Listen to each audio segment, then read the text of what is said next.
Good morning, good afternoon, or good evening, depending on the time when you're watching this video. For today's recorded discussion or recorded presentation, I will be discussing once again the topics of summarizing and as well as the techniques in summarizing different types of text. So once again, let us have a quick recapitulation. What is summarizing? So summarizing is a short restatement of the main idea of the text. Short restatement means that we are making the text shorter by just including the essential or the main ideas. And in restating the main ideas or the essential pieces of information, we should state or write all of these using our own words or paraphrase. The output of the summarizing is called summary. So when we say summary, once again, it is the shortened version of the text. Shortened version because we only include the essential or the main ideas. Now, when it comes to the size of the summary, it is usually or approximately around one third of the original text. This is just around 30 to 35% of the original text.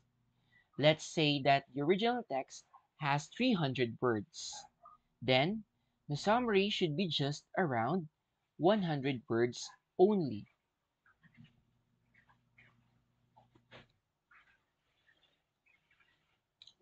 Summary, once again, contains the main points and important details of the text. So again, the reason why summary is the shorter version of the text because we only include the essential pieces of information. And then, most important of all, it should be written in your own words. Do not forget to paraphrase because if we will paraphrase, then it's a summary. If we will just copy and paste and remove the other parts of original text, then it's not a summary. Here are the reasons why summarizing is important. Number one, it allows for concise communication of complex information. It means that summarizing is the easiest way to inform the readers about a topic or subject that is not familiar or they don't aware of.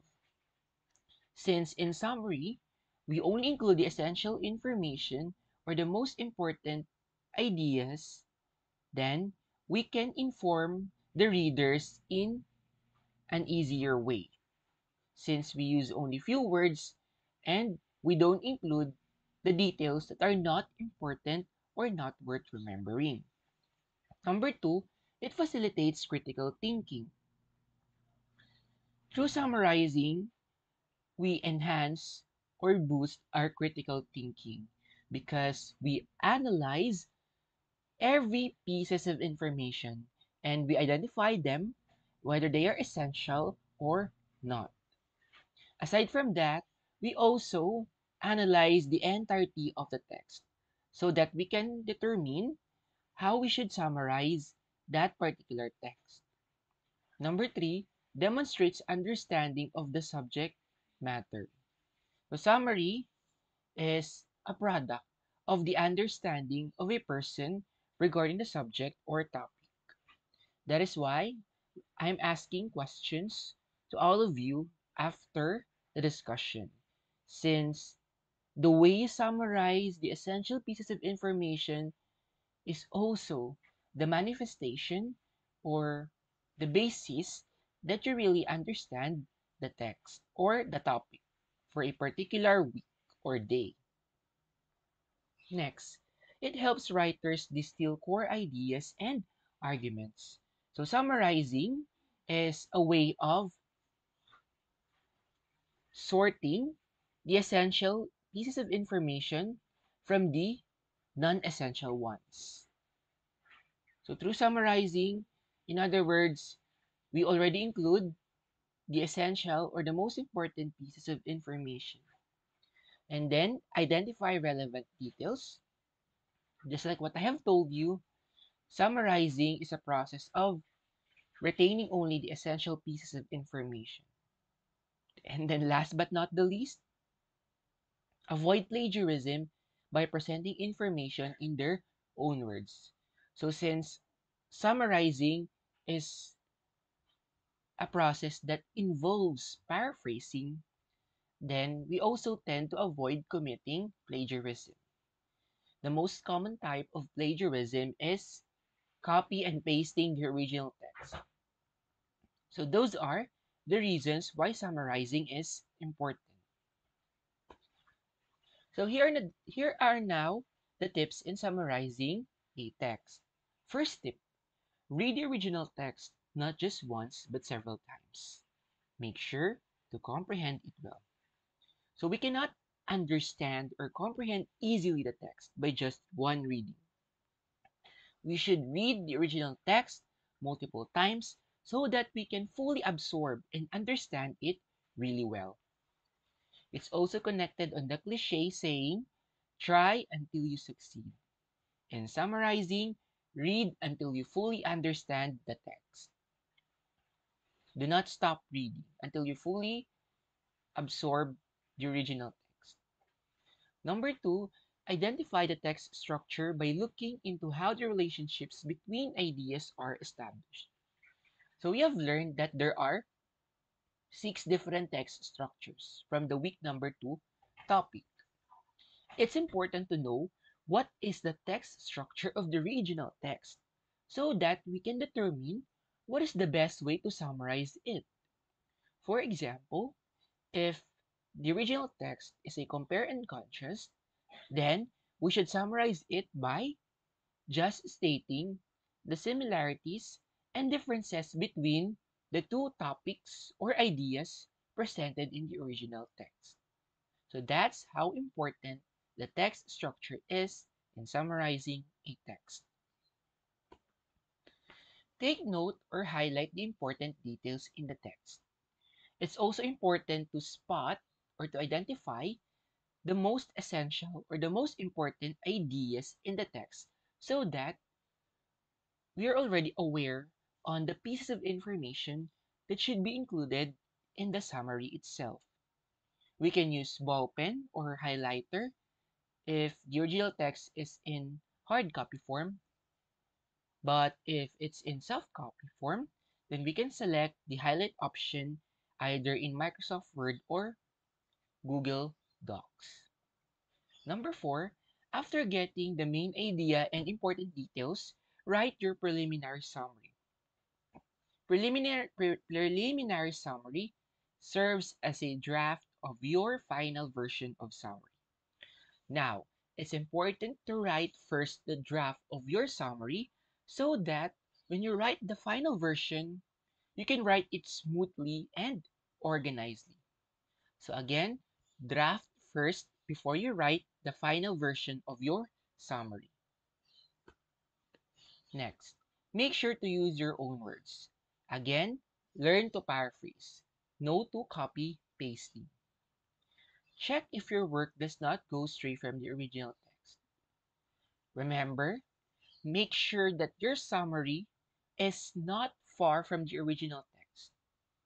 You should check if the essential pieces of information are all present in the summary, and then you should also check whether if your summary has the same gist or main thought to the original text.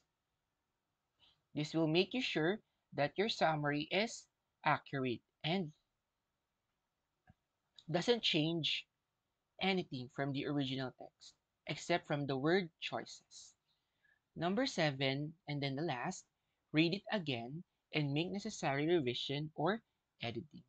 So it's important to read once again your summary so that you can determine any errors that you need to correct, whether it's in grammar, it's in punctuations, or even in spellings. You can also let someone check your summary so that you can make sure that it will be free from any major errors or revisions. So those are the tips in summarizing a text. Now, we have techniques in summarizing a text. There are a lot of techniques, but we will just discuss the two most common techniques in summarizing a text. The first one, we have the graphic organizer. So graphic organizer is a technique in summarizing wherein we use different graphics to present the essential or the most important ideas of the text. We can use like shapes, colors, arrows, or any graphical elements that we can see in different editing apps.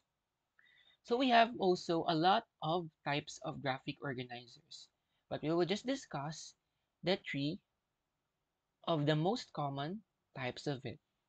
The first one, we have the graphic organizer that will require you to supply key points from the text as well as the supporting details.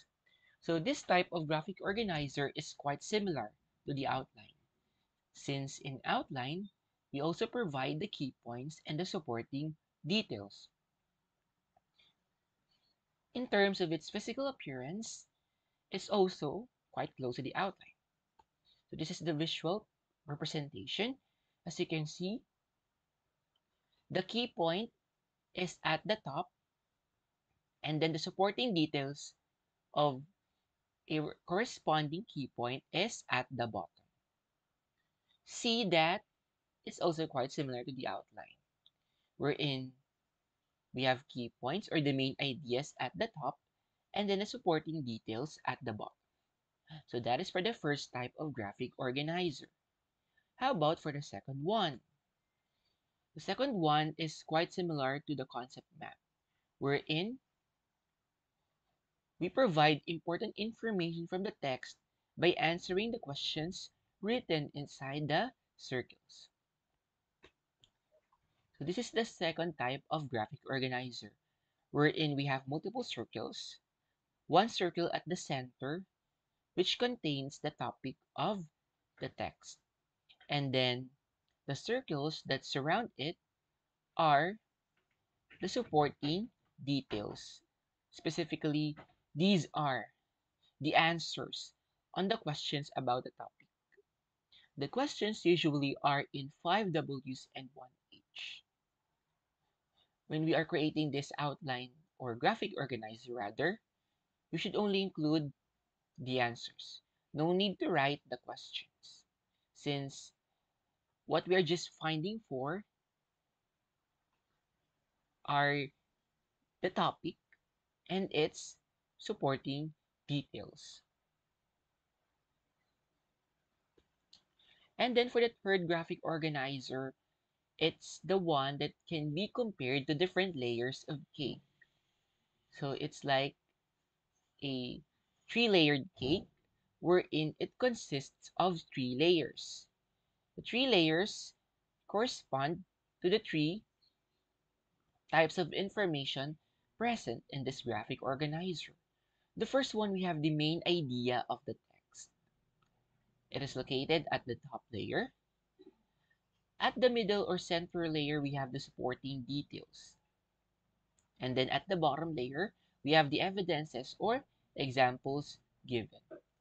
So that is for the third example or third type of graphic organizer.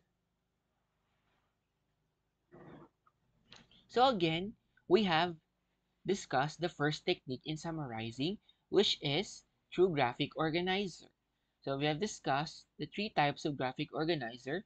The first one is the one that looks like an outline, wherein we provide the key points and the supporting details.